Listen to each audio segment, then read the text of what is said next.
Le projet 3IPEP donc, est un projet qui est financé dans le cadre du programme Strategic Partnership de l'agence Erasmus+. C'est un projet collaboratif entre 3 universités, l'université de Versailles Saint-Quentin en Yvelines, l'université de Lapland en Laponie finlandaise et la Riga Graduate Law School en Lettonie. Ce projet collaboratif est consacré à des questions qui sont liées aux interactions entre le droit des investissements internationaux, le droit des populations autochtones et la protection des populations autochtones et la protection de l'environnement pour voir toutes les contradictions mais aussi les convergences que l'on peut trouver dans ces différentes disciplines et réfléchir à la façon dont on peut les faire fonctionner ensemble pour parvenir à une forme de développement durable au bénéfice de tous. Le projet est un projet donc, qui mêle une dimension scientifique et une dimension pédagogique. C'est en premier lieu normalement un projet pédagogique, donc nous allons développer des enseignements, des cours spécifiques sur les questions qui sont liées au projet. Nous allons avoir beaucoup d'événements à destination des étudiants, événements de type summer school, enfin des programmes courts en fait, avant peut-être dans un futur plus ou moins éloigné d'envisager un master Erasmus+ commun avec nos partenaires. Mais il y a aussi donc une dimension scientifique qui doit bien sûr nourrir ce travail. Aujourd'hui, il s'agit de réunir un certain nombre d'experts sur le sujet pour valider nos premières hypothèses, puisqu'on est parti dans le projet d'une intuition. Il faut qu'on la vérifie. Est-ce que cette réflexion qu'on veut mener sur le croisement des chemins de ces 3 disciplines, elle est pertinente? Dans quelle direction est-ce que nous devons l'envisager? On a aussi la possibilité, avec ce séminaire, de rencontrer des experts qui viennent nous apporter leurs connaissances, leur expertise sur ces sujets et nourrir notre propre travail. C'est aussi l'intérêt de construire au-delà de nos 3 établissements une sorte de communauté autour de ce projet, une communauté de gens qui sont intéressés par ces thématiques et on espère bien que ce projet sur la durée de 2 ans, qui est sa durée initiale et sans doute à l'avenir, va nous permettre de rester en relation avec ces personnes qui ont aussi beaucoup de choses à nous apporter, non pas seulement aujourd'hui mais sur toute la durée du projet. Là c'est le premier événement un petit peu ouvert vers l'extérieur.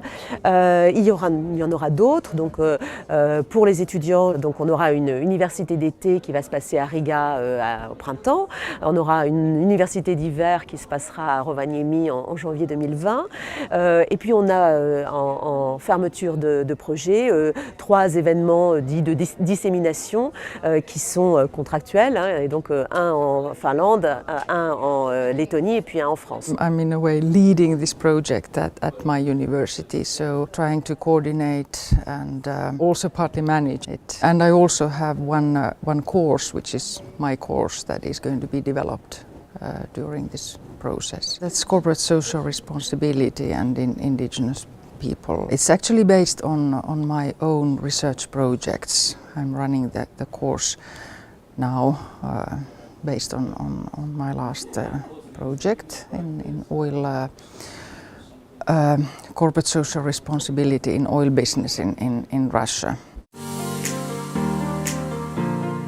It's fascinating when we have people representing different aspects of this area and this discussion, especially discussions, have been very, very interesting. So I hope to learn something more and widen my networks and maybe we can gradually develop something, research together, some research projects also.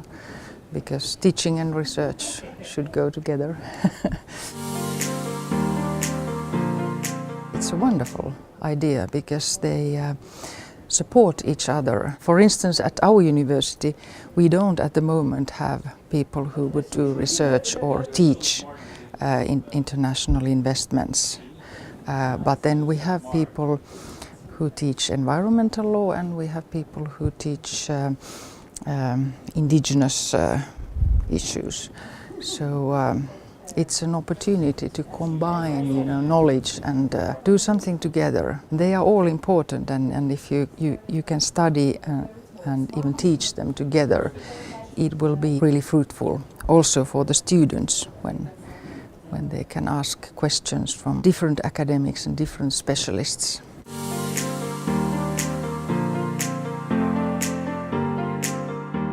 It seems that it's getting more and more necessary because there is more and more industry coming to the Arctic and everywhere where indigenous people live, and not only indigenous people. There are a lot of interests that have to be somehow settled. These are issues which are dealt with on different levels, like national level legislation, and then companies deal with them with self-regulation.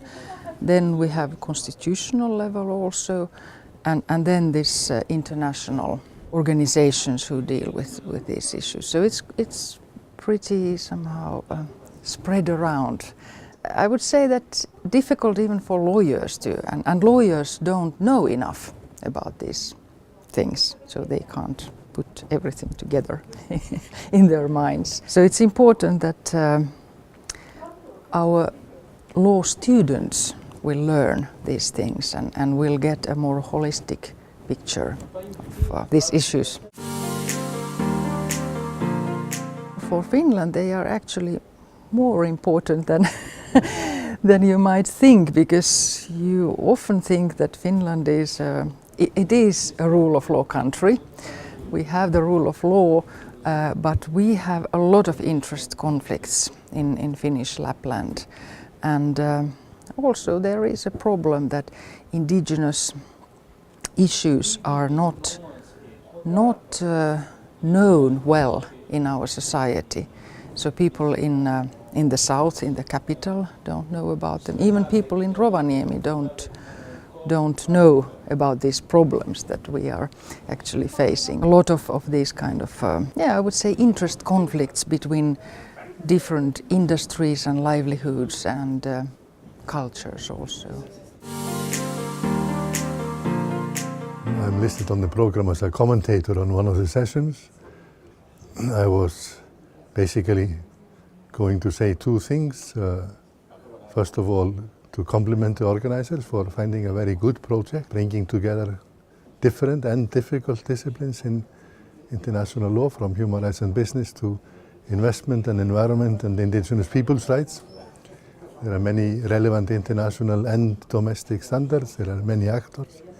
There are many intersections and interactions, and they don't always work smoothly. And very often maybe the rules and regulations are not clear enough or detailed enough or firmly enough anchored in law. And on the other side, I was also going to issue maybe a few words of caution in terms of not engaging too much in wishful thinking or good intentions only. It's not going to be easy. I do not believe in self-regulation by companies. We should remember there are millions of companies out there, and only a few hundred or a few thousand are maybe participating in this work today. And no matter where you go, as far as indigenous peoples are concerned, they are underdogs in dealing with the companies as well as with national governments, and much effort has to be made. But I think what's being described here and what's being discussed here is a very good beginning. It's paving the road for what has to come. And I think if we have any conclusions or recommendations coming from these sessions, if I can recommend something, would be to continue the work in terms of international standards, minimum standards that would be applied, hopefully, under the regime of international law across much of the world. It's important today, and not only today, but also the other meetings that have already been organized or will be organized in this regime, is that they bring together a number of people who are engaged in this type of work at different levels, with universities, with international organizations, with NGOs in law practice and so on. And I think exchange of ideas is always a good thing, and if it leads to concrete cooperation, even better.